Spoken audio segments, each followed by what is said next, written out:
Salut internet Malien mandenkaw kori basi tawla ni basi tawla ala kana basi kambela jelena kaw fo ka wali mando foli mini dantala toujours abalma kede do agas 24 ambe nyombolo 5 sur 5 anti kartinina kaw kuna wolo dande do ni basi tawla ala kana basi kambela jelena aga solda keni Malien dem bela jelen nyuma fara jugumanka mimbe nyuman sebe mimbe juguman sebe ne 24 baw fo ka walimando foli mini dantala malien o temenen ko fe donc dala minyeni abe Italie de ambalma ke de do malien de do abe Italie de aya la je gele abe malien de on kan nina ko ni passeport ko la ay sol labo har naw klikla lien kan dro directement dro beta benaka yichibuye pour que o ka sega aimer ka partager ay hakilman do de soroni pour que kasega fantamunu nambe ku deme kele na mamunu ga hakemi na nambe ku deme kele la ulube gelani toro min kono ale fana ya dabo de kama ka dongili bo pour que Mali autorité kasega mais e kaseka donc ka foko gelea banka aventure la ya diaspora ka ni Mali donc dala beya ke ni nke chokola ne hakilla ko tumbe soro ko la teliala mais ale ya ke choko mi amba foka walimando foli mini dantala sigoro benembe Italie de man malien o temenen ko fe nye video chamanye ma chamanye video ke ka en soutenir ta fu yene soutenir ka en soutenir ka nyere soutenir cheo video ke muso video ke mbaw fo ka walimando foli mini dantala tie ma filimante tie be kenede ka nyana ma yere siglembe tie de ka ni be ngalonka maw be bo akala ma yoro ninkele amunu ye video ke adobe nenu te hakina kelena mais adobe no rube hakilna kelna wa do yere be depuis ala kanda no lu do te nyogon kalama ima kene kama yake faso de kama ibalma uni sinju ni teru yake ni de kama pour que ka tiera mo la doro amunu ye video ke nyemin taye mamin tayo ne baw foni Mali kanu ye baw foni Mali de nyai nete ni ame ne Mali de do ni ame aw Mali de do halbi an kan siri Mali ka herabe yoromi Mali de on ka herabe yoromi e kala nyini minye anka fere nyini ka do dade fe ka bo da kelen de fe ka fara nyonga pour que nyebe se ga soro la chogomi mo si te se ga Mali de on fara ka bo nyona ma jugumi mba ka juguya la ibe ka juguya ke krefo yi kungwe mais faso jo kene ka horonya kene ka dambe kene ka ay Mali de on te mato mabolo kalabantia kono Mali de on te mato mabolo janfa kono nte chedo nte muso ni aras 24 har na soro mo kelende leta be nyogona ne kelendro nte so kins jigi dal leta ka badambo tigi mo de soutenir har na soro mo kelendro de ni gouvernement be nyogona tien ba bolo tien ta bolo ne to leta bolo ne bo de soutenir c'est ça ayo yoro de fama chama be litike e ka liti compliqué lendo parce que ma chama bi gere fama ou de la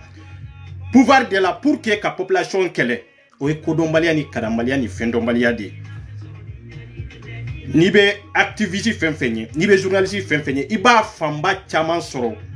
har na ya soro siete population bolo ibe population de défendre le peuple parce que fama bebo olu de la fantan bɛ bɔ olu de la, nafolotigi bɛ bɔ olu de la, kalankɛla bɛ bɔ olu de la, président bɛ bɔ olu de la. C'est pour cela que waati dɔ sera maliyɛndenw bɛ k'i ɲɛ yɛlɛ k'a lajɛ l'état est l'état de maintenant ni population de bɛ ɲɔgɔn na, population défend. Wallahi ni ma population défend i bɛ nimisa, siga foyi t'a la. O tɛ janfa ye dɛ, o tɛ fɛn wɛrɛ ye dɛ. C'est-à-dire fo i k'a bila i kun na dɔrɔn k'a fɔ ko l'état ye bi ni sini de ye, sinikɛnɛ a tɛ sɔrɔ ye. Gouvernement yo pouvoir yo dɔrɔn de. Mais peuple olu b'u nɔ la, olu bɛ falen Ala ma don o don, olu bɛ yiriwa Ala ma don o don. Maliyɛnw mandenkaw n bɛ don kuma kɔnɔ, e ɲɔ de fɔ n ko tiɲɛ bɛ bange. A ye bandaw sama ka na, aw ka motari wani sama ka na, ka tila ka fɛn min ye Asimu ye ko a ka bɔ ko a ka na. N'a tɛ taa kan kɔnɔ ne b'a lase kan jukɔrɔla la. Aw ka tila ka yan kɔnsili sama ka na, fɛn min ye kojo ye aw b'a sama ka na. Ko tiɲɛ bɛ kɛnɛ ka dɛ, tiɲɛ ma filiman tɛ. Maliyɛnw an ɲɛ b'a la dossier min bɛ n bolo bi, nin tɛ Faransi ye, nin tɛ Italien, nin tɛ Allemagne ye dɛ. N y'o de fɔ. Maa bɛ juguya kɛ k'a k'i yɛrɛ de la. Parce que juguya, ni juguyara fo ka juguya, a kɔlɔlɔ bɛ b'i yɛrɛ kun de kan. Aw ɲɛ bɛ nin na, nin tɛ Faransi ye, Allemagne tɛ Italie tɛ, nin ye Mali de ye. L'armée malienne. Bilahi. Maloyala ko kuma sulu ko. An ka armée malienne de ne contacté, dɔw de ne contacté. Kwaras 24 ko tiɲɛ la i bɛ kɛlɛ min na an tɛ se ka fɛn fɔ parce que an tɛ se ka kuma, an tɛ se ka fɛn fɔ. Mais an bɛ se ka mun de f'i ɲɛna. An t'a fɛ an ka identité ka o ye kɛlɛ ye. Filanan, an t'a fɛ an ka vocaux ka jouer. N ye layidu taw ye dɛ, minnu ye n contacté dɛ. Maliyɛnw aw k'a lajɛ an ka armée kɔnɔna na 703 personnes. Olu de ka fise ni erreur b'a la. An ka armée Mali kɔnɔna na. Olu de ye ne contacté. An kɔrɔ kunu. Armée kɔnɔna na. Voilà. Nin ye maloyala ko ye dɛ. Nin ye kumasulu ko ye dɛ. A bɔ olu la Mali kɔnɔ nin kɛcogo la an minnu bɛ aventure la dun. Nin gɛlɛya bɛ olu ka Mali kɔnɔ ko ka sababu kɛ information tɛ se ka kɛ, ko ka sababu kɛ olu tɛ se ka voyager, ko ka sababu kɛ hali ni dɔ kan ka fari ka galo ka dɔ tɛ fara kan. Anw ka armée bɛ vie kɛcogo de la Mali kɔnɔ ka sababu kɛ ko Nina nana k'u mago sa, Nina pour que hali correction ka kɛ a ka se ka corriger. Aw ma se ka armée ta corriger, aw bɛ se ka jamanadenw ta corriger. Aw ma se ka don jamana armée jigi kɔrɔ. Aw bɛ se ka don an minnu bɛ diaspora la, aw bɛ se ka don anw jigi kɔrɔ. La honte des dirigeants maliens. Cɛ tiɲɛ ye kelen de ye, fila tɛ sa. Mali ko tɛ fadenya ye sa. An mago b'a la. Mun de b'a to an bɛ avancer? Mun de b'a to an bɛ bɔ nin gɛlɛya kɔnɔ? N ko a kɛ kun ye nin dɔrɔn de. 700 personnes, 703 personnes, l'armée malienne. Ko bɛ jamana min kɔnɔ, jamana min denw ye ninnu ye, mɔgɔ minnu y'u nin di jamana ma pour que jamana ka lakana, an faw ka lakana, an baw ka lakana. Ko Nina ko nana k'olu mago sa. I caman bɛ yen défaut bɛ minnu ka Nina la, u ka fichier man ɲi, défaut b'a la, a ma corriger. I b'olu de bila ka taa kɛlɛkɛyɔrɔ la. I caman bɛ sa, nombre hakɛ min bɛ sa o tɛ fɔ dɛ, parce que fichier man ɲi. I ma identifier. N'i ka fichier man ɲi, i ma identifier. A ko ko maa caman bɛ sa nin kɛcogo in de la, mais da tɛ se k'a fɔ dɛ. Da b'a anw k'u k'a fɔ, mais bi se k'u dogo de ka don anw kan. Mais t'a fɛ kuma ka kan mɛn. Dossier bɛ yan dɛ, ne Aras 24 de don. Voilà. Dossier bɛ yan dɛ. C'est ça. Maloyala ko kuma sulu ko. Ni malien den min y'i sigi ko Nina ko kɛlɛ. Jamana bɛ se ka sariya dɔ ta, jamana bɛ se ka loi dɔ ta. O loi il va voter assemblée kɔnɔ, mais a tɛ appliquer. Munna malidenw tɛ kunu? Munna Mali dirigeants tɛ kunu? Mun de la? Aw ɲɛ b'a la? 703 dossiers faux fichiers, l'armée malienne. N bɛna détail d'aw ma, n ko ne de don. Aw kana jɔrɔ, aw kana hamisa. Wallahi kɛlɛ in tɛ hɛnɛ, kɛlɛ in tɛ place ko ye. Kɛlɛ in tɛ ka dɔ gɛn ka bɔ a place la k'o ta kɛlɛ in tɔ ye sa. Kɛlɛ in ye jamana ko kɛlɛ de ye wallahi. ante foyi ɲini kɛlɛ in kɔnɔ awa ante foyi sɔrɔ kɛlɛ in kɔnɔ ni Mali tɛ ante gagné foyi la awa ni Mali de tɛ ni Mali t'an bolo mun de b'an bolo armée bɛ nin kɛcogo la k'a fɔ ko 700 personnes bɛ Mali kɔnɔ Mali armée kɔnɔ armée nationale kɔnɔ ko anw ka ni armée ni transition in nalen ni bi cɛ olu ma se ka olu taw corriger honte bandaw Motariwani a kɛra maloya ye a kɛra jigilatigɛ Asimu eta tɛ se ka fɔ ka ban an cuna e kodem maloya bolo e an kuma sulu e bɔra armée min kɔnɔ 700 personnes bɔ olu cɛ la fo fise bɔ olu bolo olu ka information ka tiɲɛ olu ka école ka tiɲɛ olu ka jalam sidiri titre min kan ka fara olu ka galo kan o titre tɛ fara ka sababu kɛ aw ka place ko ye ka sababu kɛ aw ka jɔyɔrɔ ye ko nina jamanadenw tɔw bɛ yen a bɛ se ka ba anw bolo an b'an ta kɛ kɛlɛ an b'an ta kɛ ko wɛrɛ mais armée est-ce que Mali kanu bɛ nin transition in na wa est-ce que nin faama ninnu bɛ k'u miiri armée min b'an kɔ wa armée min b'olu bolo minnu yɛrɛ ye olu ka défenseurs ye k'a fɔ anw population tɛ se ka président sɔrɔ en tant que n'an ma armée bɛɛ de faga anw tɛ se ka ministre sɔrɔ en tant que n'an ma armée bɛɛ de faga anw tɛ se ka député sɔrɔ n'an ma armée bɛɛ de faga k'olu de bɛ nin tɔɔrɔ ni nin gɛlɛya in kɔnɔ Mali kɔnɔ wallahi hali tun y'a fɔ n ko bilahi n ko fɛn fɛn b'u la n ko n b'a bɛɛ fɔ e na cɛ yi kali ɲɛ de a ko n k'a kɛ Ala kama n kana fɔ ni y'a fɔ dɔrɔn i b'u faga siga foyi t'a la awa i bɛɛ b'a kalama depuis a fɔ jɛ a ko an bɛ combat min na an bɛ k'a kɛ Mali de kama an bolo an bɛ k'a kɛ k'a fɔ anw de tɔɲɔnen bɛ Faransi ou bien Allemagne ou bien yɔrɔ wɛrɛ a ko wallahi o tɛ dɛ a ko Mali kɔnɔ ani Mali kɔ ka bɛɛ de tɔɲɔnen don a ko olu bɛ dugu min kɔnɔ armée kɔnɔ ka sababu kɛ fichiers b'u bolo défaut b'u la i ma sɔn k'u corriger i b'u bila ka taa kɛlɛkɛyɔrɔ la o kama an bɛ taa kɛlɛkɛyɔrɔ la mais n'an ko ko an kan ka taa information min kɔ o tɛ se ka kɛ parce que an ka fichier man ɲi titre min kan ka fara ala galo min kan ka fara an ka galo kan pour que o ka fara ka i b'a fɔ ko non k'an ka fichier man ɲi k'an bɛ vi nin kɛcogo in de la an bɛ sa nin kɛcogo in de la mais da tɛ se k'a fɔ ma caman sara nin kɛcogo in de la hali a tɛ se ka lakali jamana armée jamana lili jamana ni anw ma se ka don olu jigi kɔrɔ hali bi wari tɛ sanu tɛ ka taa dɔrɔn k'a corriger minnu bɛ diaspora la olu kɛlɛ kun mun de la gosili sera Mali faamaw ma Malien dɔw n'aw bɛ wuli ka kɛlɛ kɛ a ye wuli ka kɛlɛ kɛ dɛ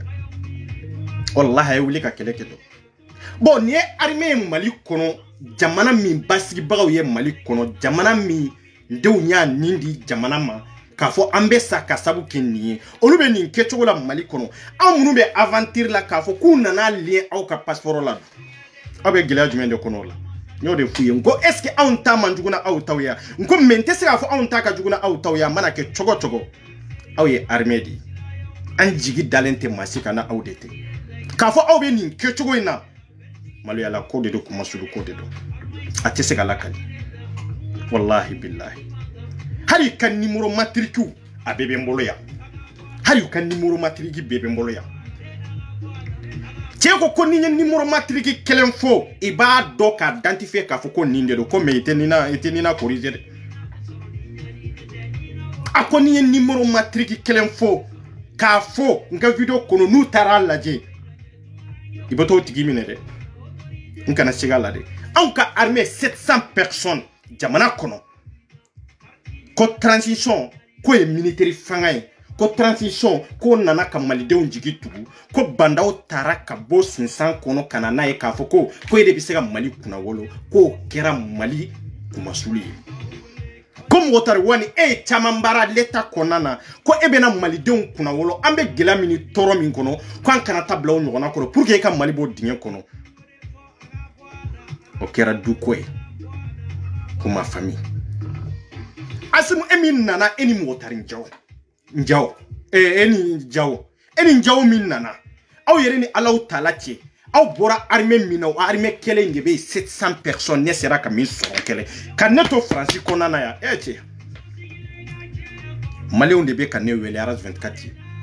ni m'an dɛmɛ an bɛ to a la Africains de bene welaras 24 ni man deme ambe detiri an ka nyanamaya tiana on ba ke chugo disisa an kanga munde ke Mali armée Mali konana 703 personnes mimbe minka kartinina défaut bala l'état maçon ka correction ke pour que ka se ka corriger mais ka numéro matricu kande parce que ni yo fossi sa ka vidéo kono car ça ka numéro matrique ninde do e beta tikimine beta datu mais numéro matricu kani mais fise mbu bolon minye nina e on mani mais obise ka armée Mali obise ku black attack keleke yoro la e beta sa keleke yoro la mais o kanimo e ka fise mi mani otu bali kata keleke yoro la mais abu bali ka voyager abu bali ka do faru ka jalaka abu bali ka postu do duma abu bali fana ka information ke Allahu akbar Mali do wati do sera Mali kono ani Mali koka beki chesiri nina koina amma fo nina ka supprimer an ka sera to la sa mais nina beki sababu ye ka mago sa chogo mi ode ka boala mago be ya chogo mi Mali do mago bode la sa te nambebe sa ikambe da kanka tige sa ni ay bora faso kono an bora faso kono bi kana jamana wero la fewere te sa geleya toro ani nyani maluya ani kumasulu para kontanya ni kalambaliya ni konfinya anga jamana kono ninke toro bon ma gansan joli debe Mali kono ninke chogo la min ka nina ni défaut bala no e ne contacter ne ko ne be Mali de kono ne te Mali kono ne be ka kele jumen de ke mamunu be diaspora ka mais abora diaspora ko kele la ngo akera jamana ko kele di c'est pour cela que bi l'état yéré ni concile fait abe fere ni aka dankare 24 la na o ma dankare aras 24 la abena dankaranka fangala abena dankaranka nyanamaya la an sigilondo kaminga abena dankarola da marfa au siranonye ija uma kudetake billahi na usirana ne dabaranye ko obe ne detiri billahi uma kudetake na usirana ne dabaranye ja germi mbe Mali la chinyete ay chinyeta la na usirana ne dabaranye est-ce que avec a foko kele min be Mali kono ko Mali don tononi de chogomi ko Mali sigile be guerre de ka awa Mali guerre mabba ja chinyete wallahi chinyete marfati ube aw ka fari olunye ko be sirane dabranye pour que ka se ka dankarine la pour que ka se ka ne détruire mbe ka ke faso doronde kama ni ne détruire be bo faso de Kongola aka ke Mali dembe ka lafiya billahi sankeme ibo ke balola ilaba e munye sayade do dembe wolo bi alaba e munde abe wolo bi fiye doronde ba gosi alaba e sayade samba kele samba iriga o te nafanye sa joro ni kewale de be nyafanye o de Mali fama uje o de Mali diriza uje olu kan nyanamaya doronde jatimine nyanamaya kono ma were sika na nyanamaya hera soro olu krefe no olu ni deunte yani saya kasi oluma anga armée be ninke chokola 703 personnes armée malien anga kor konana 403 personnes honte armée Mali 403 personnes mimbe minka kartine na ni défaut bala oui Polsou 150 personnes au de défaut be minka kartine na la gendarme 60 personnes au de gendarme la défaut ni ko gendarme la c'est-à-dire ne min sorombe ka kuma o de kan kwa ma fo ne Mali tabe soro de mo fo de nye min sorombe ka kuma o de kan kwa 60 personnes olu tama corriger de billahi garde nationale 90 personnes olu tama corriger de Malien ambe kunwati ne ko awnye jamana jumen de dewnye anye jamana min dewnye ambe ka vidien kono chogo min de Malien dembe ka jati min sa silami ni kafiri fo be ka donde Malien mun jamana fasonye an fawye jonde an bawye jonde ne ko jonde be ka on diriger an kam mara ala ya kalfa jonde la mamuru makanfe mamuru masika ke fasofe an ga kori konan ni ke chogola olu be kule itese ka nyefo Mali kono de ibe ni ntoro la itese ka nyefo Mali kono de ibe ne de wele iba nyefo ne ibweni udama kasine de ne te banda oyede ibeni kungo fonede nete asimiere nete motari wani awa nete maliki njoye ni soutien yende kunga jamana kungo bena fone miye ni ne tumbe mali kono be itumbe nunu ma kele nunu de bla kuka dankarine la itumbe ni ma kele nunu de mina blakata ibeta ne mine ini ne beta ibeta dankarine la de me bi ne be jamana do de kanunu ti se ka dankarine la ne be yoro do de la nunu har nu be la dankarine la mano onde mali armée be ninke chokola mo amunu be diaspora la ka foko aw data la do amunu sigilendo jamana koka ko wa solution be surala ka aw sigilento solution ka surala e ma toro solution ka surala e ma nyani solution ka surala e ma kungo soro e ma irizikita wenga londe wallahi wenga londe arme min sera ne maninke choko ena ngo nunde beta kileke yoro la ni tunye jedi ne ma ntumbuka sidiri ntu Allah ntumba bifu ena me ninya fo tiega kuma ko ninya fo abeke kungode ninya fo abeke kungode ma fenfen ka dossier sur la bebo abeka kala ka fo ko wa comme muna yene contacter pour quelle raison mais beka sa otefo ika baro beka tien me otefo ika ko beka tien otefo et bien ne contacter muna nete wordi nete sanudi nete l'état inte barake fonction publique kono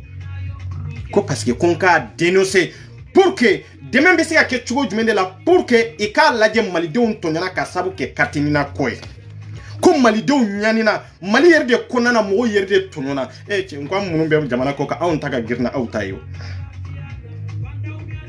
awon taka girna awtayo wallahi ngo awon mayo o dona yemin kenela wa iko ku ya beye comme ko lute fenfo minya ke oba ke ande me oluba to en folo olute fenfo olube mali de kono ala ka nyuman se mali lak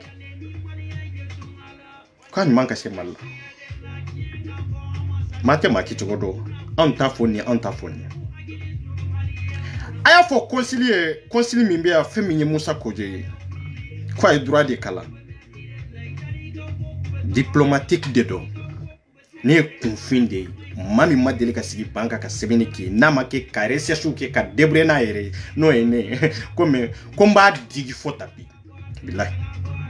mba digi fombe nege do ategela Kojo billahi Kojo e diplomatique de ne debi digi fotapi ni mila do prison na fembe ka kengalonya e ma fo yo folo e ma fo yo e bado e minke Kojo e bado e minke reve dira bado e minke aw ba donde wallahi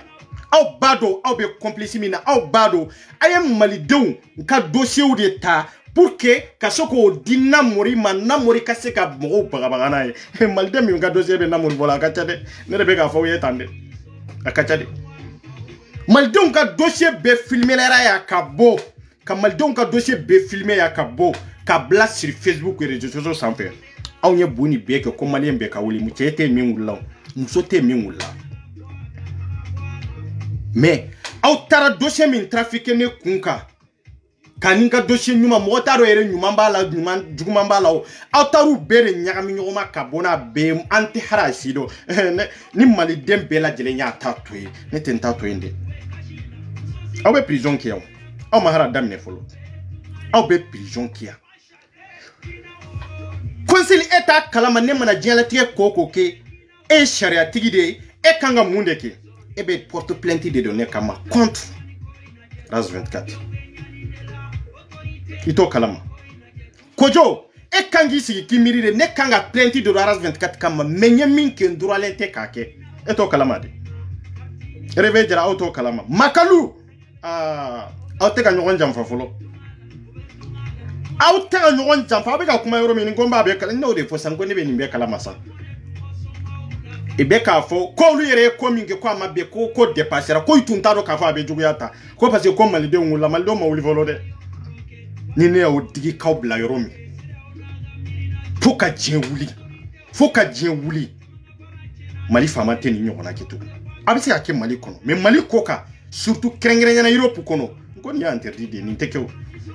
har ka dossier fo dron la ka ma photo dron do ala ka tona jamu do ala ou ka feweru faraka ka fo karta ere ka imagine dro ede nie awa ere tay nie ko problème de do auto kalamade photo gansa problème be sur mina surtout kerengere nyana ka document officiel glaw ka bo leta yere fe ka tla ko di video gansa werema saka doma bagan doma ko ka bono ye pour que ka se ko tigi bagabaga chemi me bagabaga sa onyak se ma filmante ça non ne be balo halala de la wallahi ne de fo ne be si kon de la nga ponju ko ya me billahi atenka dinita ta la tilanela auta do na ba do aw ye minke auta kede wallahi billahi aw ye minke ateke iro ku jamana sila ni interdit de ateke ne tado ne tate ne mo fawyere ne to min ba kono ani ne jamu min ba kono ani aw ya imagine ka danne min ka oye problème folay flana ejme surtout kringrinyana na kera ka foko ko ne ka image yere ba kono fana yera kono ou bien na kera ka foko ne to ni jamu yere ba kono ou bien ne ka famille do to ba kono awe krimu de kede awe ko jugu ken yede ou bien har na kera ka foko ko ne ka document officiel ne ka document yere fana ba kono e kojo billahi isigile ndongo ibe sika whisky demi whisky au be sika whisky demi ni era madame ne de be barada kojoka konsili kaya toma prison ke ande ale ka prison do manie sanduru ale ka prison do manie sanduru de ne te fen fode yo awya dinna mori mi makwa ka bona e ne te fen fo yo o ka dogo amo ne te valeur do la sa o ba donner minye billahi ale de dona ne ka ba donner minye revejara au ka prison do mania malien aye malien bela jelen ka dossier filmé o beyere réseaux sociaux kaya malien qui maté a musomante mingulila ka kuma ne de wula ka video ke nka manga ka ke me kema faranga musoma faranga pour que anko kele kede ako kono ko malien makunu ko mogotola sisa aw ya ke mo joli de la follow yana o ka senema aye ma joli de damine wallahi har ministre be sira nyin kungo koro aw to kalamade ministre des affaires du 3e bec motarwani yerebe abe sira nyin kungo koro aw to kalamade aw kayara ko keiro puka surtout krengrenyana francia malien to be ko abe bono oluka fe unye kabla ou abe fendo imagine oluka ndro kabla olubu tato alama ibe sira ningula avec che aw ma famuko aw ma famude ebe nyini kade kojo emi ye concilier pourquoi aujourd'hui e borani faux dossier pourquoi aujourd'hui e borani ne ka vrai dossier pourquoi aujourd'hui e dossier flanya mi nyona kabona e pour que kane attaquer kojo e ma fo ye folo pourquoi pour quelles raisons o dablia yujme zitisi de ban fara kabona ne be fen fo ye nko wallahi kojo reve jara ani makalu ani namori c'est-à-dire nous dormane prisonnier we sandurie we de ni ne yafaruma yaro male on ta torade bi ma keme be se ga ne defa bi ma keme be se ga ne soutenir mais ni nous fen datukura ka foko santandira nunuma awa ma ba kelembe wuli tuko ka foko ras 24 ko yafa nunuma de ma tama mbo fode mais ne de tak ni de tiafa wallahi ne tiafa awe malien be take malien be bo sharia la volo o diara wala ama communiquer ke ka excuse demander malien mbolo a on dana sisa na be nin ketugo de la pour que ka malien don damine kanu ka hake réclamer ka malien don damine ambe ka kojugu minke pour que malien don kana fo jema o ka ba kalama ambe to ka bonu ka dossier ka publiquement bebe de bola dossier bebe na mori bolo video manimi ni dalembi yere la ni dado ni kelela yen galo min sirina ibeto nyona ba kelen sirela mago be sa parce que ta nyini ka fam aw be sira aw sira arrière tene la ngwanta ka to de do ha fo na mori harbi ko dossier were min ba bolay dalwa were min ba bolay ne 24 ka kwa ka bona ngwa te chebola te musobolo ne li ba fam te sinindode sinimbe ala de bolo me bi ne legu te chebola te musobolo de ne bintike kurota noyi billahi mandenka halala ate chebola ate musobolo na bi bolo ni ento sutura la kani sutura billahi mbe fen ke mbake ala kama faso kama konnanje ya nin take mba fon take di awanne ni namori depuis ala kanda mabla nyogona awa hari inboxing kono amabla nyogona de ya bonyani karama o de temena ni nyogonje me munde la gosili serama aya munde soro munde dirama non te hadi fama na do mo mi na ite songa nyinke parce que conséquence mi mbala beba do ya mali tayde sebe mo mi ni fama o kadji mo mi kam mo be postula mali ko gouvernement na mali kono fanga be de la de me yante de ni ne be fara nu na yoro ima beaucoup be dankarne lawa nyo de fosa ko jo aw be si ça aw balo de bena ke viski mene yani yana ka ne ka résultat do ne ba fe ka boni yoro jume ne do na yoro jume follow yoro jume de ka giri aw dara yoro de la aw ma famu billahi ni e desra plenty tiel la ne kama ka fo ko nye krimu do ke na prévu bi bolo ne ka prévu be ande ko jo mo ma e chorode na morimi yachi ale de e chorode ja mo kelenga dossier te na mori bolo mo mi ngade o de automatique ma gel fermé de kana sika feude bet sika ke comme 24 ayi jamais grand jamais bet sika ke comme 24 de muso chamambe Facebook inka ti chamambe che ibu gel fermé de katini na ko kele ne go ngo chebe ti sika kesa che ni vie privée jugman bila et sika faso ko kele et sika l'état attaquer de wallahi bon maliden joli de baby min ka dossier be nunu bolo ni kumana bi e bi se ka bla en public sebouye dabali bouye parce que on lui concilier on lui l'état di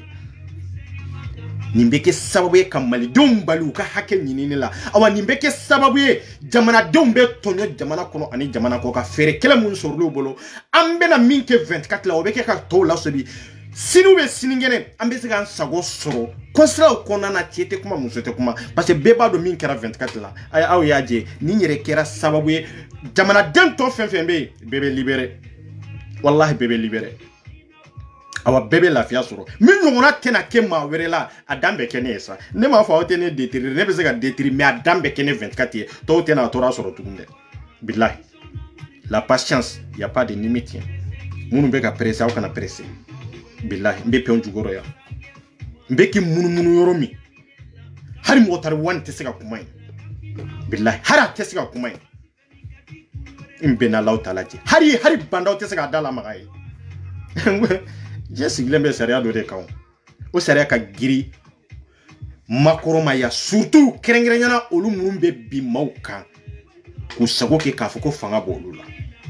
o seria fanga ka buno olu yede awa nyabe bela ne bo de fosa ngoni nyabe bela nglobe bela mbado be mini mbado be tachogo e mini ese morani mogode mo ba fo ko vie privée te 24 bolo wa ngalo ne vie privée mbene bolo ese abe chebolo ese abe chebolo folo vie privée mbene 24 bolo kana don tegen ku deme ese abe chebolo folo membe boni jonye ne ka sira bola na mo jiri kella mbe boni jonye c'est-à-dire on n'a pas du même de jamana ko kelela maka vie privée ou bien kan galon dota comme mado be jamana ko kelela parce que avec un nègre entre personnel datugu kombeta bono vie privée depuis ala kana morida Facebook sans fait aya ladje ay kele fen ki aya dogo pouvoir de kofe pour que ka jamana de on kele a kele kelente ay peuple de memina ateo ate aita bela jaita ka video beta ka laje depuis a fojet domina ka foko ko ale a chesiri ka kele doke ka gagner pour que ka l'état de attaquer pour que jamana dewnye a video tende ba di ambo nyoko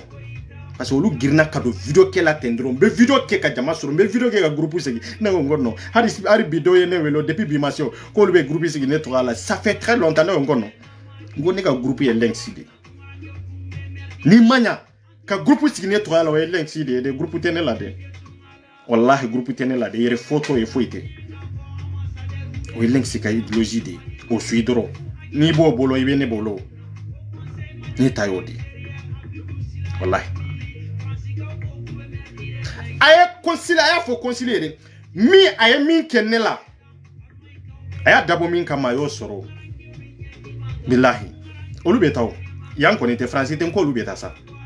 aw yere ni alaw tala chaw ye bara minke aw ye min kɛ ka maliyɛndenw ka dossiers filmer k'olu bila réseau sanfɛ maliyɛndenw ma wuli i ma consulat datugu la y'aw lajɛ k'aw to yen pour que aw ka kɛ hakilimaw ye ka sigi ka miiri k'a fɔ ko malidenw y'a to yen malidenya de kama o de y'a to ma se ka ko kɛ ko min bɛ dankaraw la mais aw nana o tatugu ka ne sɛgɛrɛ n ye mun de kɛ n ye mun de fɔ awa n ye mun de ta k'aw sɛgɛrɛ aw ka bɔ n'o fana daluya ye aw ma bɔ n'o ye dɛ a y'o tatugu ka ne sɛgɛrɛ aw ni Alahu Taala cɛ kɔnsili bɛ dayɛlɛ ka malidenw to yan a ye maliden joli joli de ka dossier labɔ ta pour que k'a di Namori ma pour que k'a di mɔgɔ wɛrɛw ma a ye ninnu kɛlɛ ni maaw ma ko a bɛ don consulat de contour la ko a bɛ don l'état de contour la an bɛ mama min na comme bi an b'i ka dossier an b'a publier ou bien an b'a nɔgɔ i t'i ka dossier yɛrɛ vrai publier dɛ i b'a nɔgɔ de ka dossier 2 3 de k'i la k'u ɲagami ɲɔgɔn na dɔrɔn ka bɔ n'a ye billahi aw tɛ se ne la a y'aw tɛ billahi ne ma bɔ ni aw ye fɔlɔ consulat mɔgɔw ko ni ma bɔ ni aw ye ne ma aw ka voco kelen jouer fɔlɔ ne bɛ ko de kalama aw ka voco kelen ne ma jouer fɔlɔ ne de y'o sɔrɔ ne bɛ baara kɛ consulat kɔnɔ ne tɛ baara kɛ nkaw dama de ye ɲɔgɔn janfa e bolo e ni RV bɛ ɲɔgɔn kan fɔ e bolo e ni Makalu bɛ ɲɔgɔn kan fɔ n'aw bɛ retard la tan ne de b'aw bɛɛ dɔn aw maa saba ne de b'aw bɛɛ dɔn wallahi ne de b'aw bɛɛ dɔn ni de ne ma bɔ na aw ye fɔlɔ aw ja tigɛra ko an ka dossier fo dilan nin kama yana ka bɔ n'an ka vocal ye aw sigilen don aw bɛ wuli ka jɔ hali bi nko ninnu b'u fa visiki de la n'o tɛ sunɔgɔ billahi i balo bɛna kɛ visiki de laban na i tɛ dumuni kɛ dɛ ni bɛ fara ninnu na yɔrɔ yɔrɔ i dama min ye nin ɲagamu ni ɲɔgɔn cɛ aw bɛɛ ka ɲɔgɔn jalaki bi ni y'a daminɛ bali de ye ne ma kuma mana ni foyi ye ma foyi présenter fɔlɔ ne b'a daw Sidiri ne o de fɔ yo Makalu eteo ne be bandaw dan disi de ka pousser ka taa n'a ye faso jɔ kɛnɛ ka billahi data tɛ foyi tɛ ko faama de don mais ne b'a pousser ni disi de ka yira la faso tɛ jɔ ta faso bɛ jɔ tan de wa faso denw kan ka lafiya sɔrɔ cogo jumɛn de la ne ta y'o de o c'est ça la vérité a y'aw ka dignité mara de aw kana RS24 kanu tɛ aw kana kɛ ne fɛ ten ko ne ye waliden ye o tɛ dɛ a ye tiɲɛ de lajɛ sa n'aw ye tiɲɛ lajɛ ay baara kini malidenya ne bɛ ka baara kini malidenya de ne tɛ ka mɔgɔ lajɛ dɛ ne tɛ ka muso lajɛ ne tɛ ka cɛ lajɛ ne tɛ ka vie lajɛ dɛ ne bɛ ka Mali de lajɛ mun de y'a to anw tɔɲɔna mun de y'an bila nin kɔlɔlɔ in kɔnɔ mun de y'a to anw bɛ ɲani ta pourquoi solution tɛ sɔrɔ malidenw ka carte d'identité ko la malidenw ka passeport ko la mun de y'a kɛ i ka bɔ n'o daluya ye kɛ preuve t'u bolo anw ka preuve bɛ yan maa joli de ye dépôt kɛ olu ka preuve bɛ yan a manamanakan tɛ taa yɔrɔ jan preuve contre preuve wallahi argument tɛ ninnu bolo dɛ argument kisɛ kelen tɛ argument kelen min bɛ ninnu bolo dɔrɔn an ka bɔ ni nin ye dɔrɔn nin k'a gueule fermée ka bɔ yen dɔrɔn an ka lafiya sɔrɔ lafiya yɔrɔ jumɛn hali lafiya fitinin min tun b'aw ye yanni bi ka se o lafiya banna o tɛ d'aw ma tugun bilahi a ye haut conseil mɔgɔw sama yan a y'u sama ka na yan sisan olu t'a tora de ka taa su de ɲini jidaw la parce que hali sisan mɔgɔ tɛ sa yɛrɛ sisan i yɛrɛ ka kuma ko mɔgɔw famana ka sa a ye jabira n'a ka jama sama ka na dɛ bilahi an balima dɔw de taara descend n dossier di haut conseil mɔgɔw ma k'olu denw u dɔgɔninw k'u ta d'u sara f'u balolen don maa minnu bɛ ka ɲɛnama ye suw ɲini olu ma suw sɔrɔ maa minnu bɛ ka ɲɛnamaw ɲini ma ɲɛnamaw sɔrɔ n'o ye suw sɔrɔ ko a sara san joli joli o b'o don an balima minnu dossier taara di an bɛ dugawu dɔn kɛ ko ala ka yafa k'u ye k'u da yɔrɔ suma i b'an kɔnɔ kiti min ala k'a nɔgɔya n'a kɛr'u salen ye n'u ka dɔ wa n'a ma k'u salen n'a y'a sɔrɔ fana i ma fatu i ma sa ji la i ma to k'o ji kɔnɔ ala k'u kɛ ye fɛn ye mais aw taar'u dossier di mɔgɔ minnu na haut conseil mɔgɔ ninnu non yan'aw ka ninnu bila ka taa su ɲini ɲɛnama minnu b'u bolo ye hɛrɛ jumɛn de k'olu ye fɔlɔ malidenw aw kan ka sigi ka miiri ninnu de la surtout ne balima marakaw an ka tago na miiri kɛ an kun bagara papier ku bɛn kuni ko tukun de ka huru mugu ko alla ɲagana kɔsatu sere nankara aw kun kana sa gili na ndiga ngantiti kamo hiliro ho sere an tatumi kara mi bire hari gama kara ku yikarni har nu ma sanunu bu faga billahi har nasru masa nu balolen soro ibu balolen fere billahi aw taro nu ye mo kalke sugu munu ye ma modeli sugu munu do jamana en konna ya ho conseil mo billahi c'est honte ñanama munun biya mamunu sera ka kogo jitige aw ma se ka hera ɲini ka di olu ma aw ma se ka olu ka gɛlɛya dɔn aw bɛ wuli de ko maa minnu sara a bɛ kalo joli bɔ maa minnu tɛmɛna kogoji ka tɛmɛ Itali fɛ ka tila ka tɛmɛ Libi fɛ ka tila ka tɛmɛ Maroc fɛ kalo joli kalo 2 de do kalo 3 de do kalo 4 de do ko aw bɛ wuli ka taa olu de ɲini mais ɲɛnamaya minnu ba aw bolo ya maa minnu ɲɛnama ba aw bolo ya mais aw mago tɛ olu la de aw ye hera jumɛn de kɛ olu ye fɔlɔ yani ka taa su ɲini ɲɛnama minnu b'i bolo ya i tɛ ala deli ka feere ɲini ka hera da dɔ di olu ma wa y'anw ka hera daw datugu de k'u sen da u kan pour que anw ka sa i ɲana ya i ka se ka balana parce que balo ye su de i bɛ wari sɔrɔ su de la wa ho conseil yɛrɛ ho conseil bɛ diɲɛ yɔrɔ o yɔrɔ maliyɛn kunda kɔni ɲinɛ fo kuma foyi t'u da ni su tɛ de e k'u ɲininka k'u ka objectif ye jumɛn i b'a fɔ ko su i b'a fɔ ko su de wallahi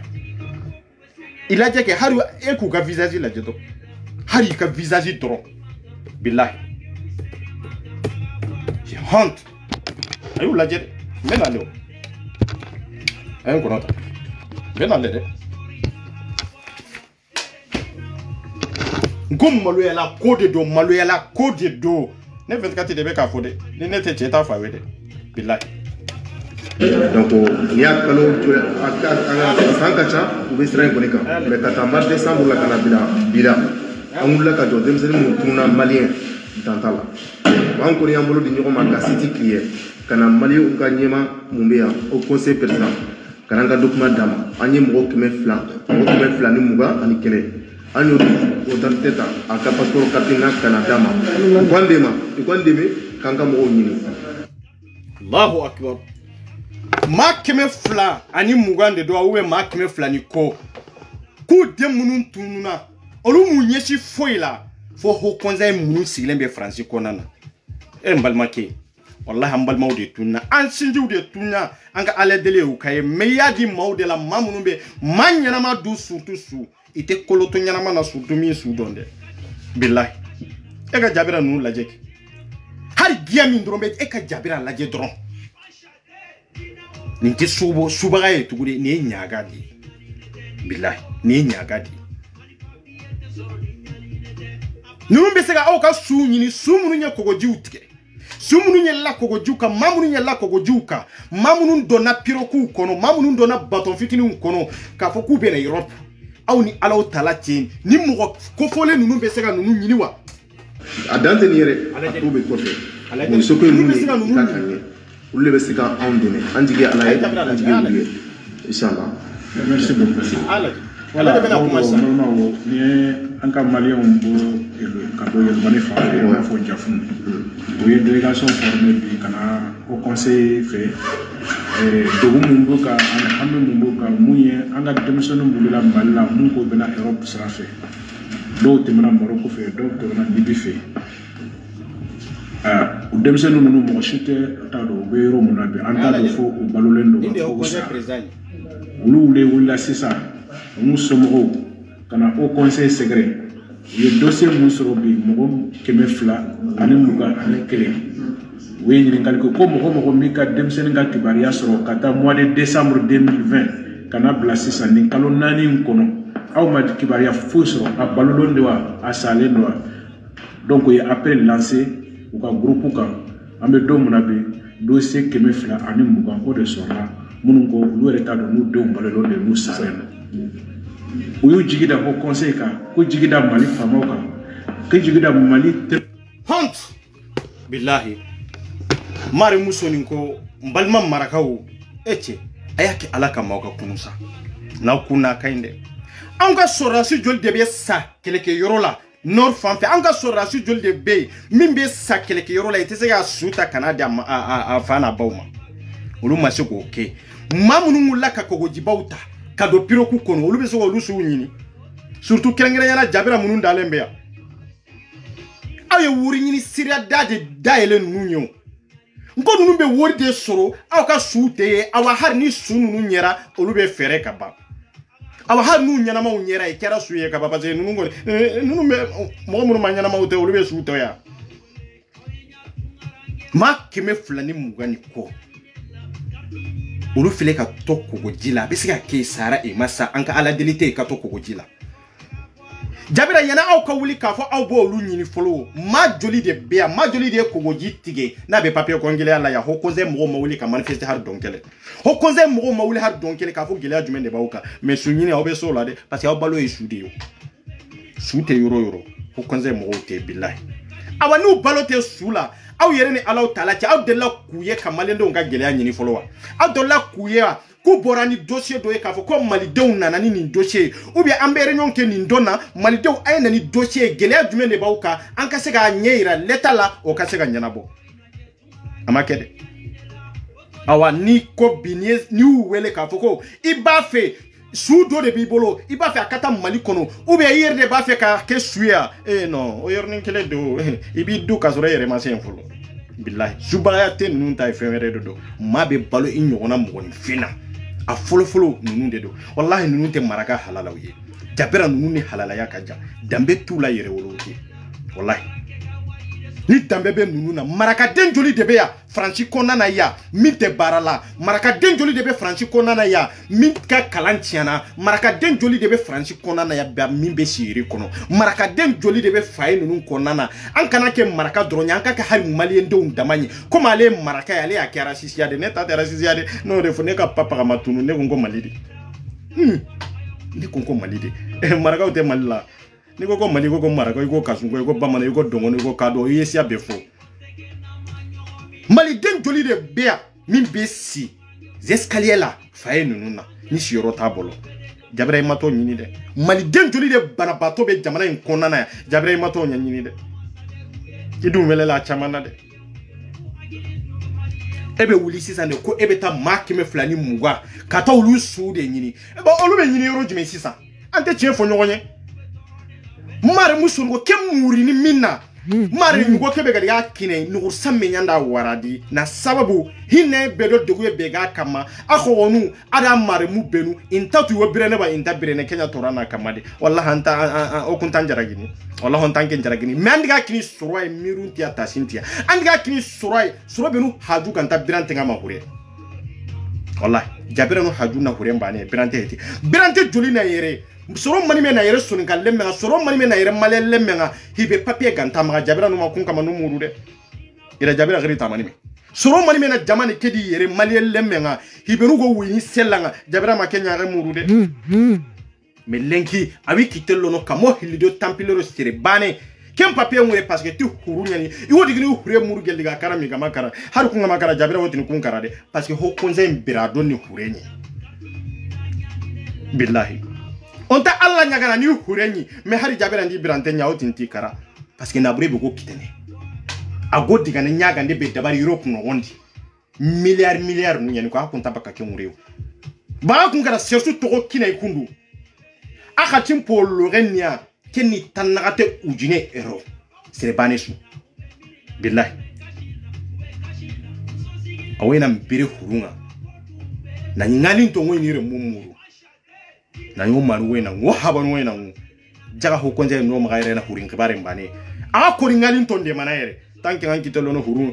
malel mu wena kawere tini nan kibare wena kawti passeport kibare nga har ko tabana magir nan tige awa haram maddo mi dossier filmene na bagandi soro hiliri ni nan papier kininga na ku de may wokote no na payan kitelo no kamo hilido tampilero serebane a dossier ngure tu hurun ne tanke ngodi ni muru serebe birado da tawo xanne da bire mo ga yiti hurin kibare yaw est ce que ngan kitero no kewre wa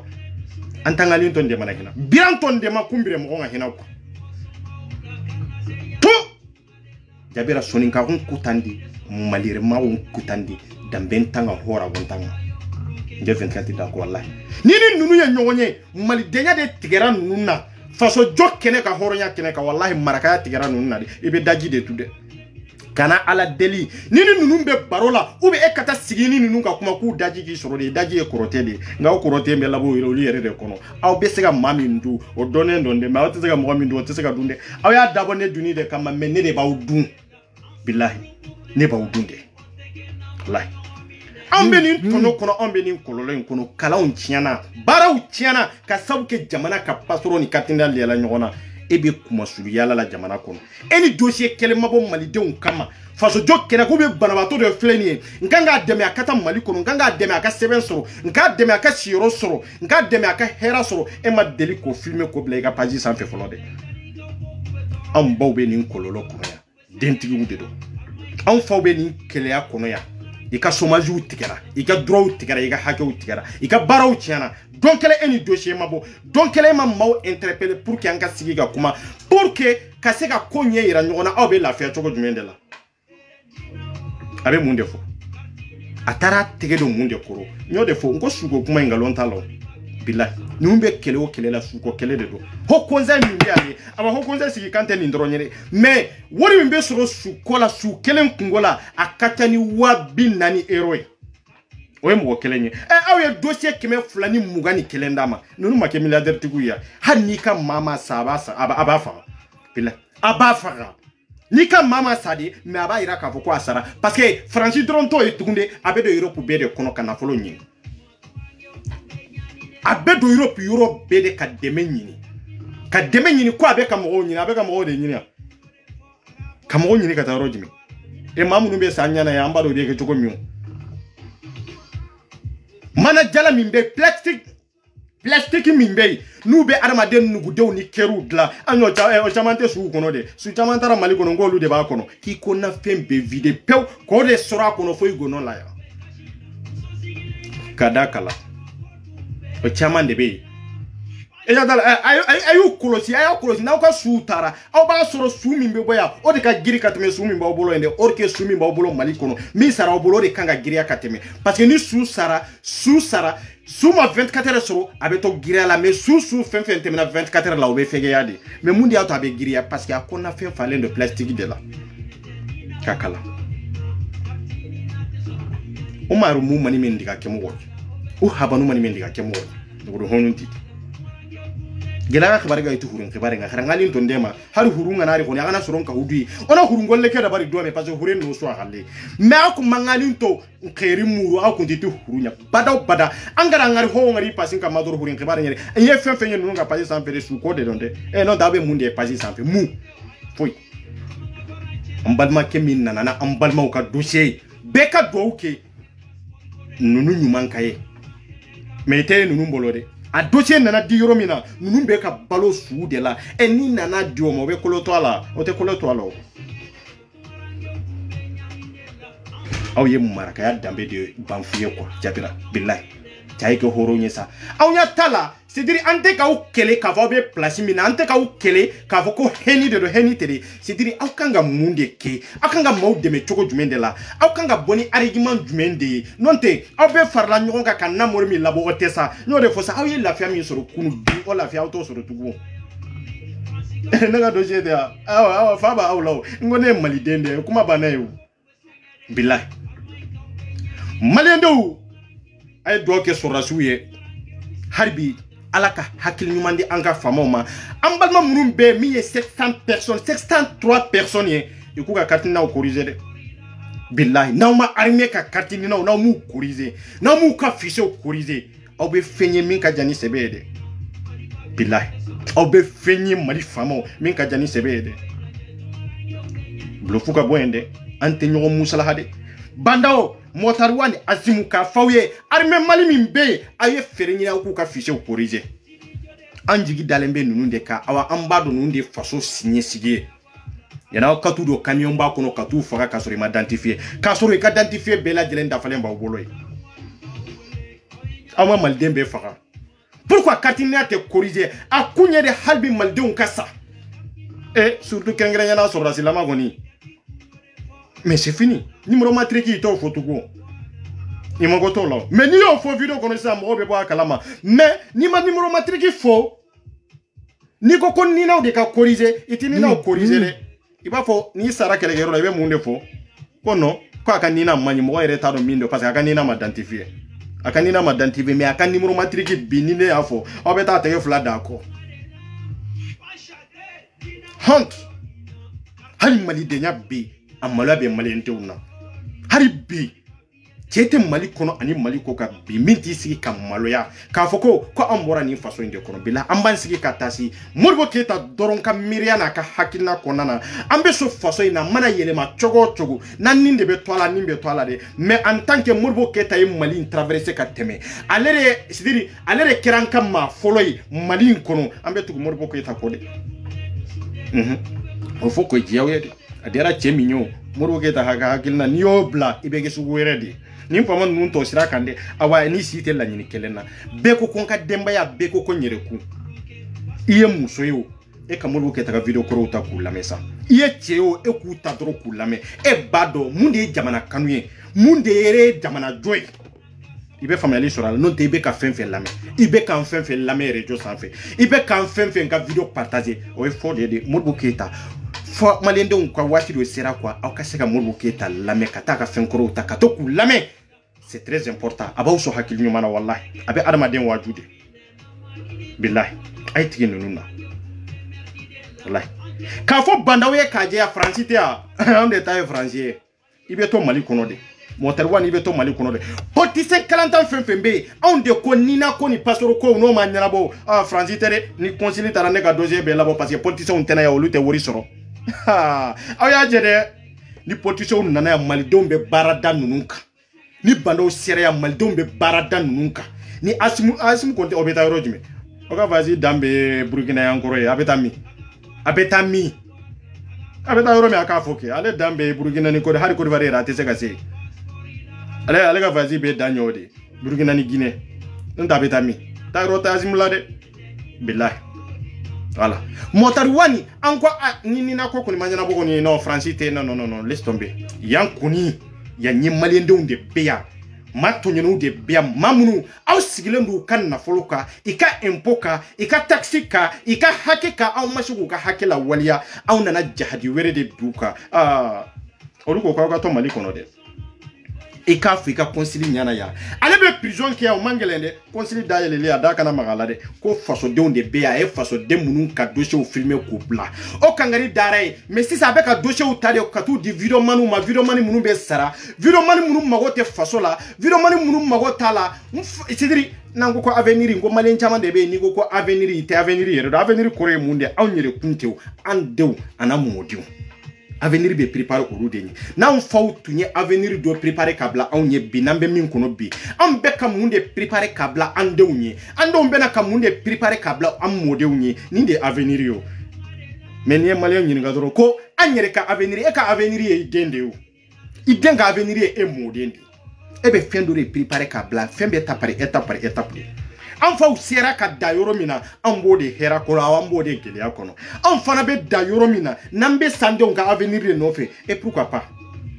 nanga datu kan de on ka avenir de nofe pourquoi pas munananto keleke mais ni minyin ngadoro an ka avenir cela veut dire ko avenir yere munde eteo de sa ere ba kono denjume de be ebolo denjol de be ebolo olu ka signé sigi benye chogo jumendela olu be sega lafia soro chogo jumendela olu be sega bali e gelia min soro chogo jumendela olu be sega kisoro la chogo jumendela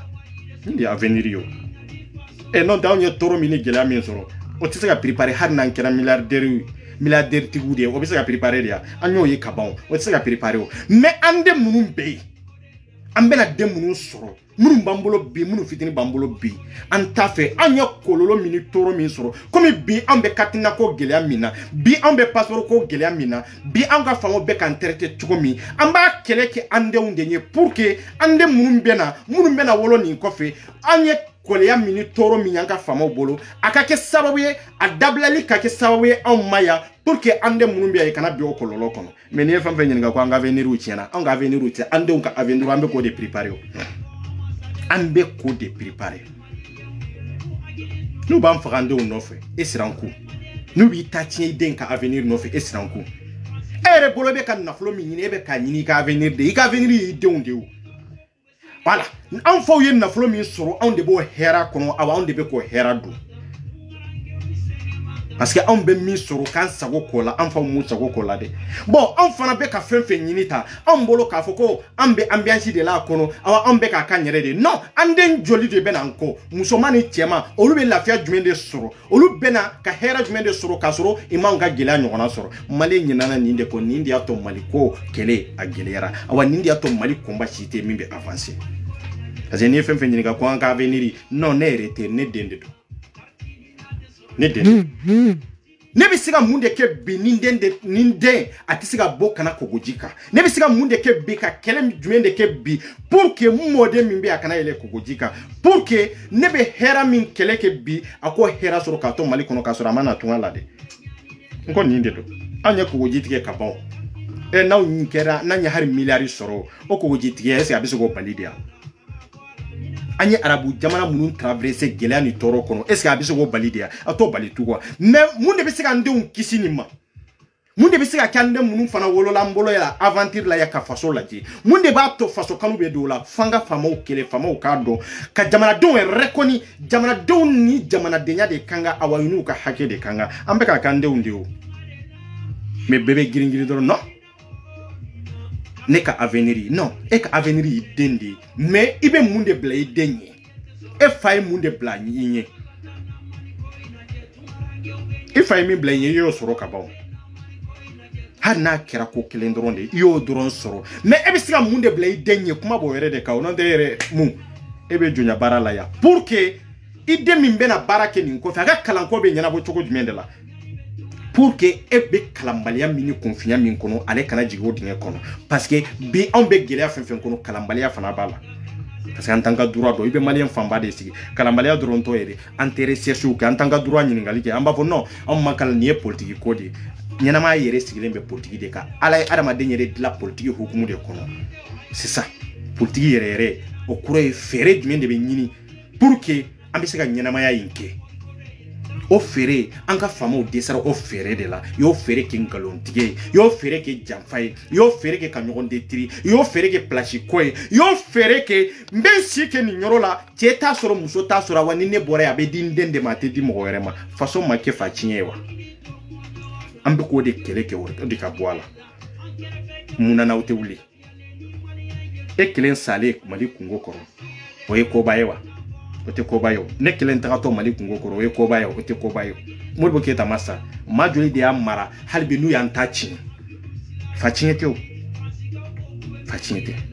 nindi yato jamana kono ani jamana ko kam mali don de saraka fara nyonga ka sauke entre personneli nebe fleyero minabi nu ye placi do di ne madro ne bo placi ta dromba fache isen film malla mali tejo o jamfa joli de yato mali ba dinge kono ne plaji do soro ne bana ko mali tejo nyona were ya soro ay jama fara ko mali tejo mali be jowa mali ba nyire ka jamfa fana ko nan kana nyino fana ko les peuples ayo nyele mali ndenwa wallahi billahi ayo nyele de na mawunya ele fembe yela nyinte minda de awnya kololo mi soro na mawuli ka fara nyonga kan tege di nyoma kan gouvernement inkele kan l'état inkele kan fama dugu nunu kele hara unye hera fitini mi soro ande unto soro billahi haram bella fait fitini mina mode unto soro vive le Mali, vive anti-Cartinina, la patrie ou la mort. Nous vengoro ambi nyogombolo dandedo sali.